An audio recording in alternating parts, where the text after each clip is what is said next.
সিজদার রাতও ভোর হয়, নেশার রাতও ভোর হয়। হ্যাঁ, আজ রাত যে যুবক আল্লাহকে সেজদা দেয় তারও ভোর হয়, যে মদের নেশায় পড়ে থাকে তারও কি হয়ে যায়, ভোর। স্বার্থপর এই দুনিয়া যুবক, নওজওয়ান মনে রাখো, স্বার্থপর এই দুনিয়া, কারো কথা মনে রাখে না, কারো জন্য থেমে থাকে না।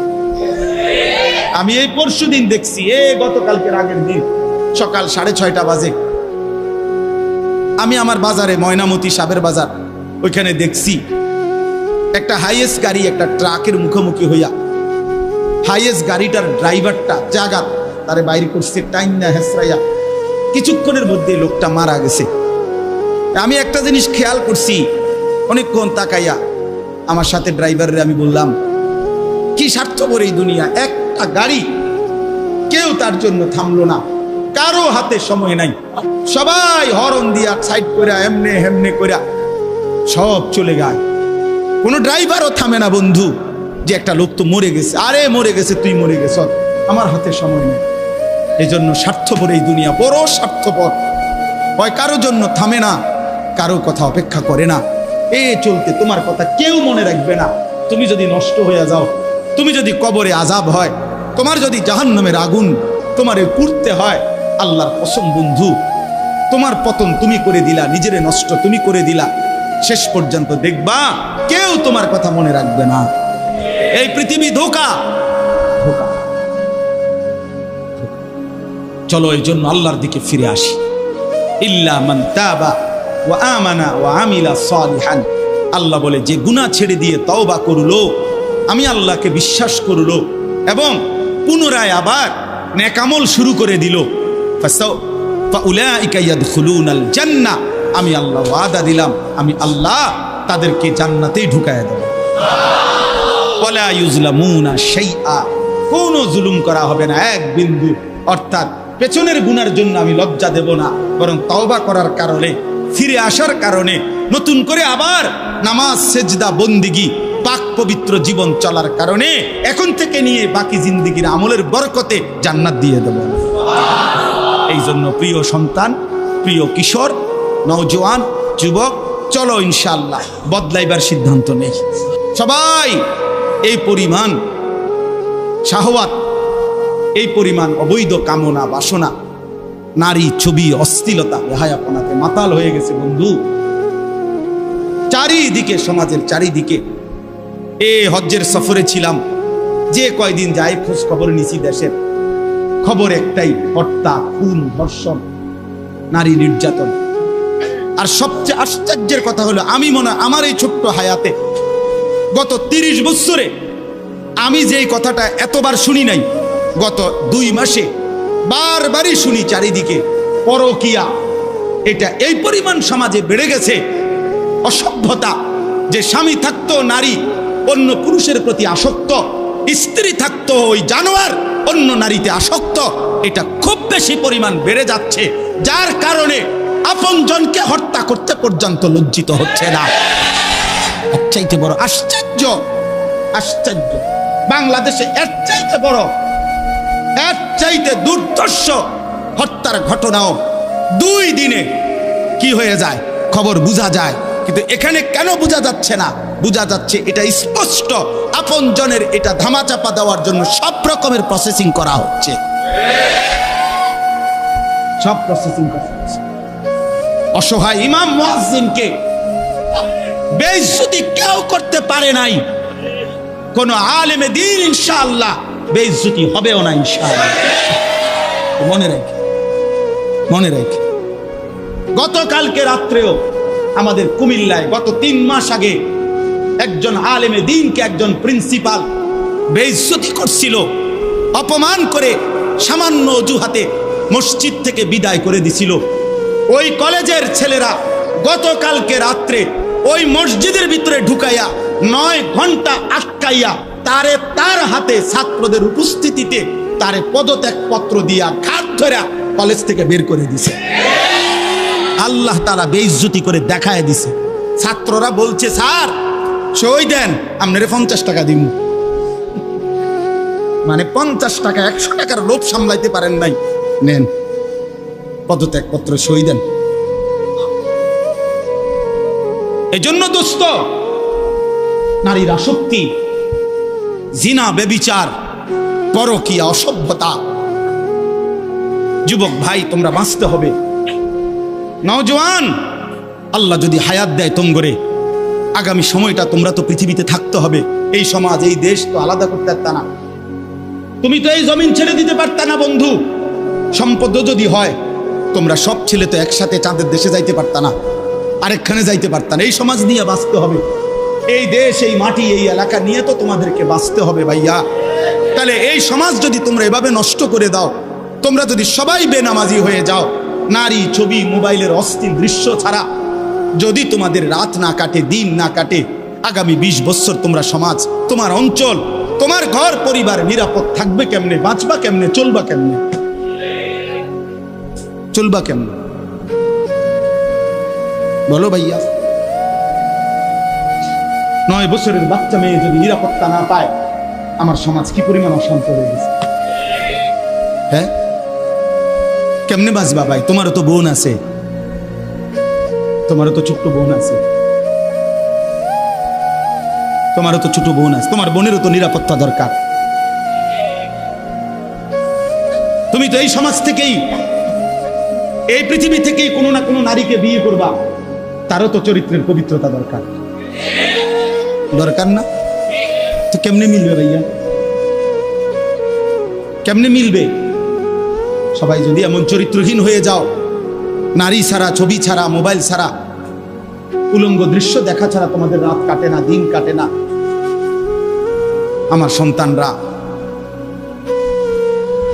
কেমনে আগামীর পৃথিবীতে তোমরা বাঁচবা ভাইয়া বলো? তোমাদের অনেক ছেলের চেহারা দেখলেই তো বোঝা যায় কতদিন হয় নামাজ পড়ে, কতদিন হয় মালিকরে একটা সেজদা দেয়। চুল নিয়ে এত ব্যস্ত হয়ে গেলা কেন? চুলের ফ্যাশনের উপরে এত অস্থির হইলা কেন? কে দেখে তোমার চুল? কীর্ত দেখে? কারে দেখাও এসব চুল? মানুষের আর কাজ নাই, মানুষই বুঝি বইয়া বইয়া তোমার চুল দেখবে। তুমি যে সারাদিন চুল নিয়ে ব্যস্ত, শরীর পূজা, দেহের পূজা এভাবে করছো কেন? সারাক্ষণ বুঝি এই শরীর, এই দেহ, এটা নিয়েই ব্যস্ত হয়ে গেলা। সারাক্ষণ একটা নারী বুঝি, একটা নারী, একটা ছবি, একটা বেডি, একটা উলঙ্গ দৃশ্য, এর জন্যই পৃথিবীতে আসা। এই রাত দিন বুঝি মোবাইলে দেখবা, ছবি দেখবা, নারী দেখবা, সারাদিন বুঝি নারীর জন্যই পৃথিবীতে আসা তোমার, আর কাম নাই, আর কোনো উদ্দেশ্য নাই দোস্ত আমার। আহ, ঠিক হলো না, ঠিক করলা না ভাইয়া, ভালো করলাম। অর্থাৎ যারা নামাজ পড়ে না, আল্লাযীনা তারাকুস সালাহ, টোটালি নামাজ যারা ছেড়ে দিছে, তারা প্রজন্মের উত্তম তো না, নিকৃষ্ট না, তারা কোনো জেনারেশনে না, তারা কোনো মানুষে না, তারা কোনো কিচ্ছু না, এরে কোনো গণাতে ধরে না। ওই প্রথমেই বাদ গণাত করছে, অরে নিকৃষ্ট হিসেবে বলতে চাইছে আল্লাহ এখানে যারা তাদের নামাজকে নষ্ট করে দেয়। তাফসীরের মধ্যে লিখছে নামাজ নষ্ট করে দেয় মানে কি? 1 নাম্বার, যে ব্যক্তি নামাজকে যথাসময়ে আদায় করে না, ইউআখিরুনাস সালাহ, তাখির করে, নামাজ সবসময় দেরিতে পড়ে। নামাজ সবসময় কখন পড়ে? দেরিতে পড়ে। আল্লাহ তাআলা বলেন ওরা ওই সমাজের নিকৃষ্ট মানুষ। ফাওয়াইলুল লিল মুসাল্লিন আল্লাযীনা হুম আন সালাতিহিম সাহুন। আল্লাহ তাআলা বলেন ওই নামাজীদের জন্য জাহান্নাম। ওয়াইল, জাহান্নামের একটি গুহা, জাহান্নামের একটা অংশ, জাহান্নামের ভীষণ আযাব। আল্লাহ তাআলা বলছে তারা আল্লাযীনা হুম আন সালাতিহিম সাহুন, যারা তাদের নামাজের মধ্যে সাহুন, অলস, নামাজকে সবসময় দেরি করে, নামাজকে সবসময় দেরি করে। জোহরের আজান হইছে 1টা বাজে, এবারটা জোহরের নামাজ পড়তে গেছে 1:15 বাজে, 4:30 ওটা নামাজ পড়ছে, লুঙ্গিটারে বইটা গামছা একটা কান্দে দিয়া রুকু সিজদা 3-4টা মেরে দিল আর কি। এটা নামাজ হইলে আর কি করতাম হুজুর, সময় কুলাইতারি না, কিটছেন আপনি ঘাস কাটছে এতক্ষণ গরু গোসল করাইছে, গরু গোসল করাইছে। গরু গোসল করানোটা খুব দামি দরকারি বিষয়। তো নামাজকে এরকম প্রতিনিয়ত যে বিলম্ব করে আল্লাহ তাআলার কোরআনের ভাষায় তারা নিকৃষ্ট মানুষ, নিকৃষ্ট মানুষ। আদাউস সালার অন্তর্ভুক্ত, আদাউস সালার অন্তর্ভুক্ত নামাজকে বিলম্ব। আচ্ছা, হাদিসের মধ্যে আছে, কোরআনেও আছে, যে ব্যক্তি নামাজে অবহেলা করে, আল্লাহর কসম, আল্লাহও বলছে নবীজিও বলছে, সে মুনাফিক। ইন্নাল মুনাফিকিনা ইউখাদিউনা আল্লাহ ওয়া হুয়া খাদিউহুম ওয়া ইযা কামু ইলাস সালাতি কামু কুসালা। কোরআন শরীফে আল্লাহ মুনাফিকের 1 নম্বর পরিচয় বলছে, মুনাফিক সে যে নামাজ পড়ে অলস ভাবে। নামাজ পড়ে কিভাবে? তাহলে নামাজ যে পড়ে না তার ব্যাপারে বলেন, কথা বলেন না কেন? তারে মুনাফিকও বলে নাই। তুই কোনো মানুষে না বেটা, তুই কোনো কাতারে নাই, তোর কোনো আলোচনাই নাই। আলোচনা ওই ব্যক্তিরে যে নামাজ পড়ে অলস ভাবে, খামখেয়ালি করে। দাঁড়াইবার কথা 2 পায়ে, দাঁড়াইছে 1 পায়ে। বুঝেন? অলস নামাজের।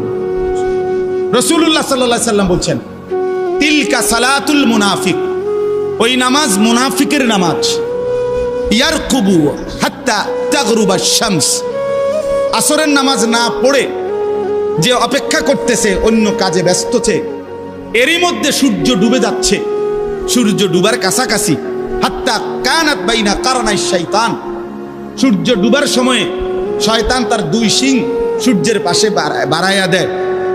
আল্লাহ নবী সাল্লাল্লাহু আলাইহি সাল্লাম বলেন, কামা ফানাক্কারা আরবাআন, সূর্য ডুবে যায় এই সময় ওই আসরের নামাজের জন্য দাঁড়াইয়া 4 রাকাতে যেন 4টা ঠুক্কর মারছে। লা ইয়াযকুরুল্লাহ ইল্লা কালিলা, ঠিক মতো তাসবিহগুলো নামাজের আদায় করে নাই। রাসূল বলছে 3 বার, ওইটা মুনাফিকের নামাজ, মুনাফিকের নামাজ, মুনাফিকের নামাজ, মুনাফিকের নামাজ। তোর মতো নিকৃষ্ট নির্লজ্জ বেহায়া আল্লাহর জমিনে তো কোনো কুত্তাও হয় না, কোনো কুত্তাও তো এরকম হইতে পারে না। কুত্তাও যদি আল্লাহ তাআলা সেজদার হুকুম দিত তো সে দিত, তাকে তো আল্লাহ সেজদার হুকুম দেয় নাই, এই জন্য সে সেজদা দেয় না। তুমি নাফরমানের তো আল্লাহ সেজদার হুকুম দিছিল, দিলা না কেন? তোমার তুলনা তো জানোয়ারের সাথে হয় না। এই জন্য তো আল্লাহ বলছে বালহুম আদাল, ওই জানোয়ারের চাইতে নিকৃষ্ট। ওর উদাহরণ নাই, ওর তুলনা কুকুরের সাথেও না, ওর তুলনা শুকরের সাথেও না। আল্লাহর কোন সৃষ্টির অন্তর্ভুক্ত না। বলো মিয়া, এত বিবেকহীন কেমনে হইলা? আফা হাসিবতুম আন্নামা খালাকনাকুম আবাসান, কি ভেবেছো বান্দা আমি তোমাকে অনর্থক বানিয়েছি? তোমাকে আমি একদিন, আমি আল্লাহ 1 সেকেন্ডে চাইলে পারি, কুন ফায়াকুন, আমি হও বললেই হয়ে যায়। সেই আমি 9 মাস কেন লাগাইলাম? 9 মাস লাগাইলাম। আরে বলো কি বান্দা, নিজ হাতে খালাকতুহু বিয়াদিয়া, আল্লাহ বলেন আমি আমার নিজ কুদরতি হাতে আমার বান্দাকে আমি বানাইছি, আমি বানাইছি। বড় যত্ন করে 1 ফোঁটা নাপাক পানির মধ্যে এত চমৎকার ডিজাইন পৃথিবীর কেউ কল্পনাও করতে পারে না। ইন্না খালাকনাল ইনসানা মিন নুতফাতিন আমশাজ, বীর্যের 1 ফোঁটা থেকে আমি আল্লাহ তাআলা মানুষকে বানিয়েছি। এত সুন্দর চমৎকার নাক কান ডিজাইন। কোন পানির 1 ফোঁটার উপরে, 1 ফোঁটা পানির মধ্যে কেউ কোনো ডিজাইন করুক, কি দিয়ে করবে? পানির উপরে ডিজাইন করে কেমনে? আবার রব্বুল আলামিন বলে সেই পানির নাপাক ফোঁটা দুর্গন্ধযুক্ত, আমি তার মধ্যে এমন সুন্দর একটা ডিজাইন করেছি।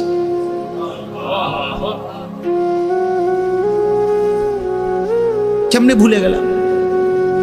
মা গাররাকা বিরাব্বিকাল কারীম, আমার মতো মেহেরবান দয়ালু মাওলা 24 ঘন্টা যে তোমাকে অজস্র অগণিত নিয়ামত দিচ্ছি, এই আসমান জমিন, এই চাঁদ সূরজ আলো বাতাস, এক সেকেন্ড বান্দা এই বাতাস বন্ধ করে দিলে তুমি নিশ্চিহ্ন হয়ে যাবে। তুমি এই পৃথিবীতে নিঃশ্বাস ত্যাগ করে মৃত্যুবরণ করবা।